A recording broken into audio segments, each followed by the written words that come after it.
got a big group today, so just pay attention best you can. Start off with some birthdays. Today's Sam Brown. I said happy birthday every weekend, but it's today, happy birthday, mate. And last Thursday was Bruce's. We've got a story here, we must have forgot about you last week, Bruce. Sorry about that, mate. You let us all know anyway.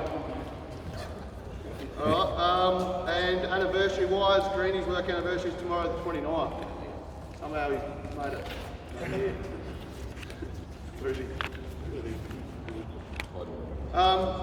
So a quick update on next week's work. HV maintenance, poles, low voltage maintenance. That's about it. Transformer change and some load switches, I reckon. You got anything else to add to that, Quinny? Just about the same, the fleet's continuing on. Gun fleet's been pushed out to September now, so that's got a bit of a delay, but just the same as always, poles wise, maintenance. Yep. So we finished off a fair few projects in the last few weeks, so that was good. Everything went to plan as far as we're aware, so we'll wait to see the financial side on the field, but it's looking like they might be all right. So Nick's going to run through previous week's switching toolbox summary. Right, so last week's switching toolboxes, just some relevant ideas. We've got anti-fog lights or goggles that we use for JW fuses. I think Tim Page is doing some work around that. Just a bit of general, so when working on HV ABC where there is no possible location to put working earths, double isolation is required on high voltage lines in non-CMN areas where working earths cannot be installed at the work site. The electrical, let me start again. Cannot be installed. Tangle yourself there. Electrical lines for working on earths cannot be installed at the work site. The electrical isolation must be 2 open points between the work site and any high voltage or low voltage conductor. 1 open point between the work site and any customer service. So yeah, popped this head up again the other week, so make sure we're all got our heads around it and we understand that one.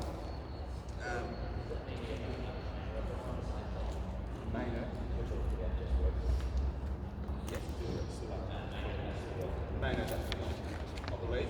Yeah, Maino's don't change. Correct, from what I understand. So that's if we don't In MEN. Oh, probably wouldn't be six.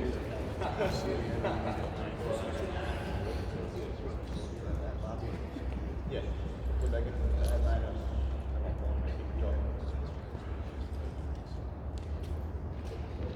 That's where we are. If there's any questions, we can chase it up.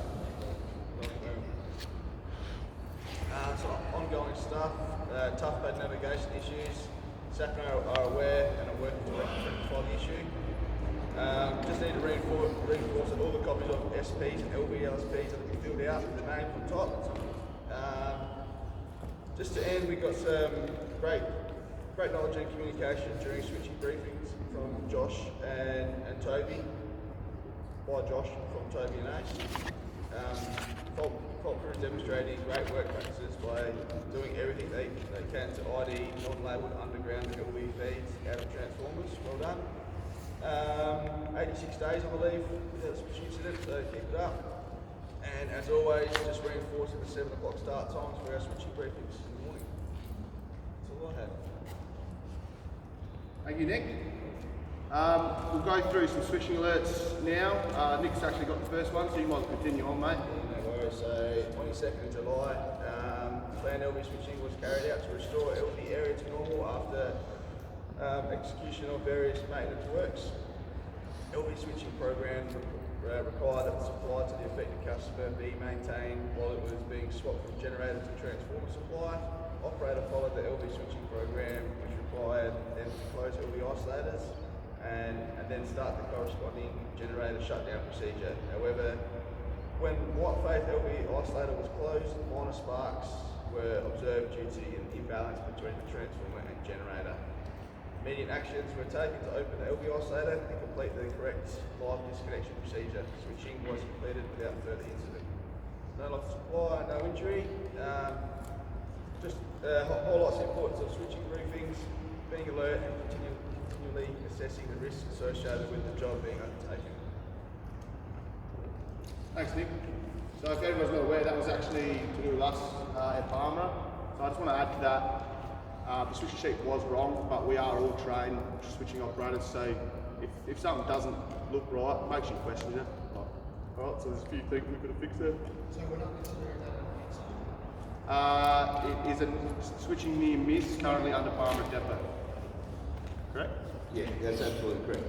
But again, it highlights if you haven't done an activity or used a piece of switch gear or equipment for a while and you're not sure, go to Switch TV and make it part of your briefing to do that.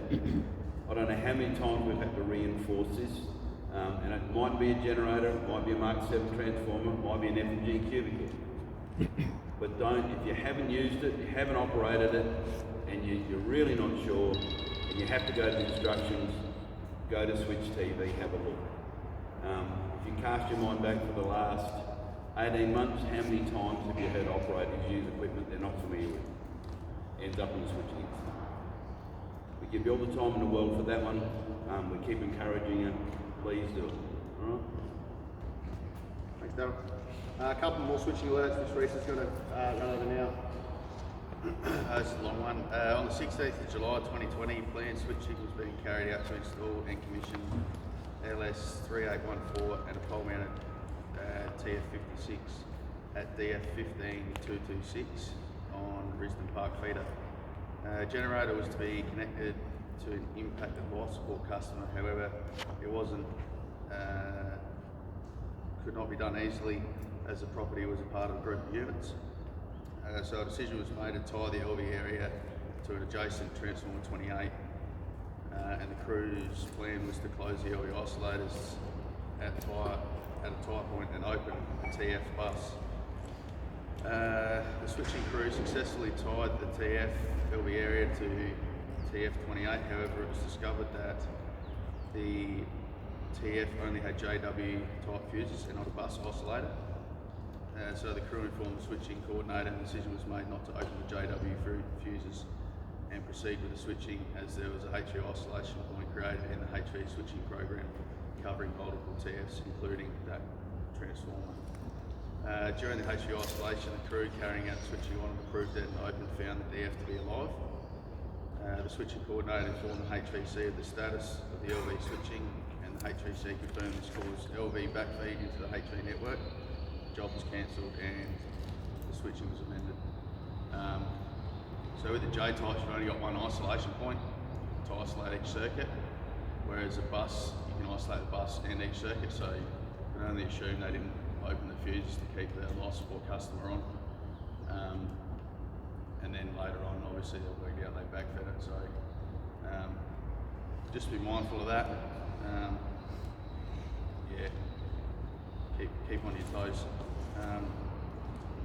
There's no loss of supply, there's no injury to personnel, no reports of damage to equipment, and the extent of the fluctuated guidance is just unknown. So the incident shows the importance of carrying out all required checks to ensure all equipment is identified and taken into account when creating switching plans. Yeah, that's that one. Next one, on the 15th of July 2020, planned switching was being carried out to perform various maintenance tasks on the Cobb Doppler 11 kV feeder supplied by Loveday substation. During isolation, the F was closed, tying part of the Cobb Doppler feeder to Walpunda East feeder. During restoration switching, when the crew closed DF 17345, the recloser at Loveday substation tripped. The crew realised this was due to newly installed DF being closed and immediately informed the knock. So, maybe an inside word, apparently there was a check missed on the restoration between the two feeders. It was meant to be a new open point. So the reclosers on both feeders, one strip backfed all the way up to the other recloser. Doesn't say that here yet, but still under investigation. But everyone's all keen to get the power back on. Checks normally before your hers are taken off, so just be mindful when you start your restoration. Just be on your toes. Day's not over until power's all back on. No injury to personnel, no damage to caused to the plant. There was a momentary interruption to 322 customers for 30 seconds. This highlights the importance of completing all relevant checks to ensure devices are in the correct state before energisation. It's still under investigation as well. Thank you, Reece. That's all for switching alerts. We have a event summary, the Mark 7 switch tank oil, which Camo's going to go over.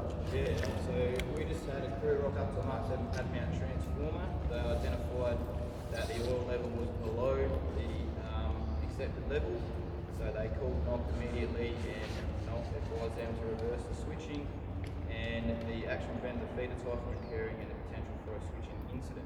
So just be mindful, fellas, when you roll up to Mark 7 pad mounts, always check the oil level. Thank you, Camo. Couple of near miss reported by St Mary's crews, which Quinny's going to go over. So I've got 2 near misses here, both same crew, same job. So looks like they were called out to a damaged pole. There was no high priority put on it. On arrival, they noticed that the traffic lights were out and a wire was down. They tested the wire, looks like it was live. So approximately 90 minutes that live wire was on the deck. There was a potential for somebody contacting that. So the suggestion always, they put down, always remain aware of the possibility that the information given out on the tough pad may not reflect the current conditions of the network. Also, on the same job, it looks like after they set up, they're using somebody else's EWB, and they've contacted one of the toolboxes, by the looks of it, on the back of the truck. So just be mindful. Like, we've got a lot of trucks here, a lot of different setups. Some of them have aftermarket toolboxes. The booms will contact the toolboxes, so just keep that in mind. I'm not sure of the damage of that one, but probably minimal, I'd say.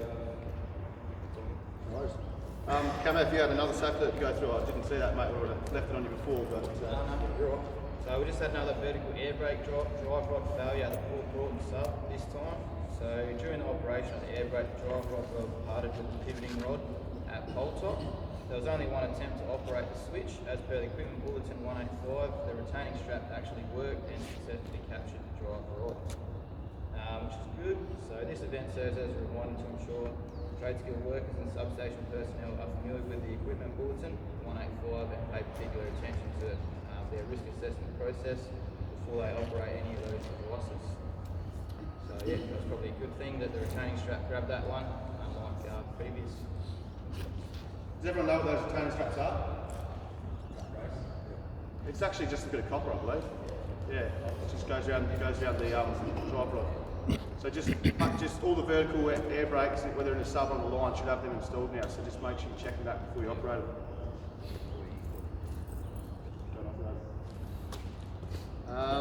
Right, so Daryl's got a couple of things to go through now, and then On Friday there was a job ad come out, if you looked at the bulletin, and it was for a number of positions here for TSW 4A and 3A. So it's a term to perm, I think that's the terminology we use here. It is open to the rest of the business, but we don't expect a lot of people to apply for the rest of the business. So a lot of what they call handcuff letters were handed out today that removes the restrictions for those on a term contract who apply for a permanent position. It only applies to these job ads, and it's not a generic removal of the handcuff. So I think that's spelled out in the letters that have been handed out today. So if you've got any questions, come see us. If you're interested in a permanent position, please put your applications in. I have a heap of those letters on my desk if you don't have any as well. I did get around to hand them out. Sorry. I'm still waiting for the call back. But the little sidebar was there. How extensive an application do you need to put in? I'm hoping that a cover letter will cover it, but we may have to put in a full-blown ad. But definitely start thinking about it, and I'll clarify that. Sorry I haven't got that information, but we're trying to get that clarified as quickly as we can. One other thing was timesheets. So it's starting to sound like a broken record, and sorry to lecture everyone, a number of people are nailing timesheets every day without a problem. Other people were forever chasing them. Julia is just doing her head in. So please support the process. Get your timesheets in every day. Go down, see what is uncleared, and make sure that you push through all of your timesheets. It is possible, because there's a number of people who are doing it every day. It does take some familiarisation with the software or the app, but it is possible to do it. So if you can keep persisting, we'll start catching up with individuals soon. But it is, look at the number of people, multiple entries every day. It's a big job for Julie. So if you can support that, that'd be very much appreciated. That's right, but if you remember what Linky spoke about, you have to go down to the bottom of the app and push the three little sausages down the bottom to see what is unclear, right? So everyone's having the same technical difficulties. Not saying it's the best software or the best app, but it is possible to clear all your pays. There was a technical hitch, but I believe they've actually fixed it. And if you have issues, follow them up, don't just let it sit back down. You can always do it on your phone if you need to. I've got one other one. Where's our forklift? I'm open to suggestions how we can actually get compliance with signing off on the forklift before we start locking up the keys. That's the only option we've got left. Right? We've asked, we've begged, and we don't want to do it. But we have to remain compliant. We can't use equipment without checking daily logbooks. It's a high-risk license, it's a high-risk task. So I'm open to suggestions, but the next option we've got is we lock away the keys, and every morning the first person has to come get the keys and then fill out the logbook. We'd rather avoid that if we can. If you're not going to fill out the logbook and you operate the vehicle, it'll be a near miss. So there's paperwork either way.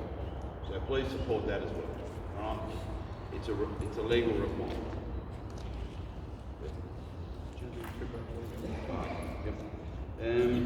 Yet another one. Fatigue management. This is talking about taking a rest and working through the mandatory or legislative 11 days. Right? If you are rostered on and you can see that you're going to be working 11 days, we need to intervene and try and prevent that from happening. Right? We can't get to day 12. Also, when you're out on site, you can't go all day without a break. You must be taking your breaks.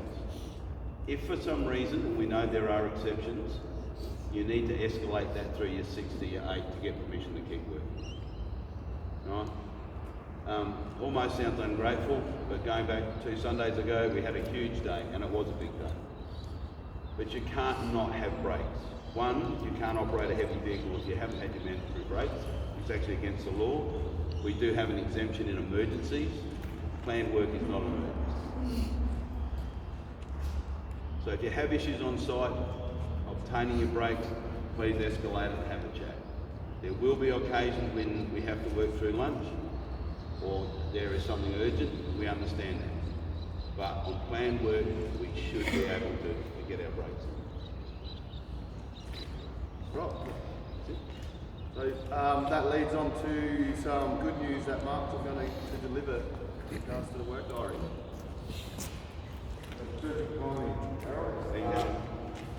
Okay, so we've talked about our exemption from the National Driver Work Diary. We all know you've done a good job in filling out your logbooks under 100 Ks, so well done for that. But Sappin have the exemption and Anavan don't.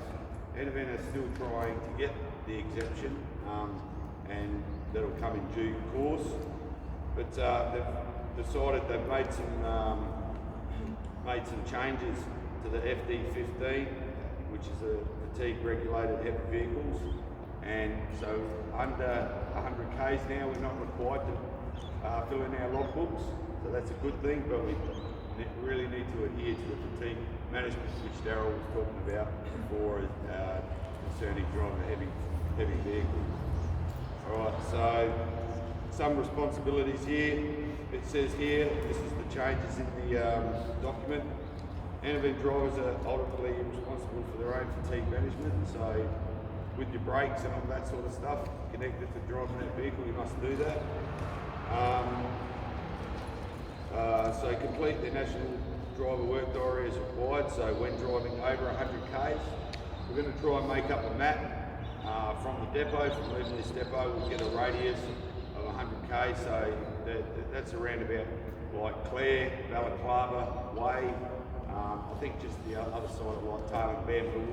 Make a map, and that's when you'll have to fill out your logbook. And all employees and leaders shall ensure that fatigue risk management training certifications are current. I think that's done on my learning. Right? So a bit of good news there, because it was always a bit of a. I know you guys didn't agree with filling it out under 100. Now you don't have to. Cool. Thank you, Mark. Bit of customer feedback. Ryan Bruin, Dan O'Hara, Paddy Matt, Corey Whalen, Matty Kendall and Mick Glenn. A customer called to pass on positive feedback and thank the crew that were undertaking planned work in the area. He was very happy the power was restored earlier as well. He knows how hard the crew is working all sorts of weather, and he was very grateful for the hard work we do to keep power restored, especially in the hills. He's now enjoying a hot coffee and wishes everyone a lovely afternoon. So there you go. It's harder to get good feedback out of someone than it is to get negative feedback, so well done everyone on that. Just to finish off, if we had a drone in here, this would make a lovely love heart aerial photo. That's all that's, No, not really. Just on that customer feedback, don't underestimate the impact that you have on your customers when you present, how you present, and when we get power back early. So people do appreciate it. If we went through the compliments feedback, I went through every page of it, and across the business, we do get good feedback. So the hard work that you do, all the notifying, all the checking and notification, is very much appreciated by our customers. So, well done. Just lastly, all the people that go in Barmah, just come see me at my desk and talk about what we're doing this morning, right? Thanks everyone.